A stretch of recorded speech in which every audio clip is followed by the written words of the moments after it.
Welcome to Kenton Teaches. Enjoy the video. You've signed in and opened a blank Google Sheet. Now get the structure right.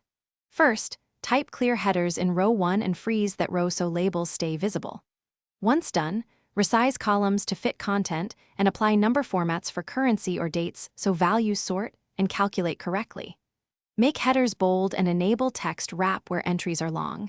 This small investment saves time when you start entering data and prevents layout errors later. Now you'll add calculations and controls so the sheet does work for you. Start with basic formulas like equals SUM, B2, B10, and equals average.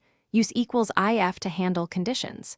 Make sure you understand relative references for copied formulas and switch to $1 when you need a fixed cell. Then add data validation to prevent bad inputs and apply conditional formatting to flag outliers. Once set, test a few rows to confirm. Finish by controlling access and preserving your work. Share with collaborators using precise permission levels and protect critical ranges so formulas aren't overwritten.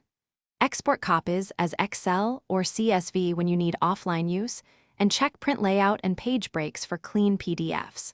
If something breaks, use version history to restore a recent state and inspect formulas for wrong ranges or missing dollar signs. That single stray reference explains most calculation errors and fixes quickly. Thanks for watching. Please subscribe if this video was helpful.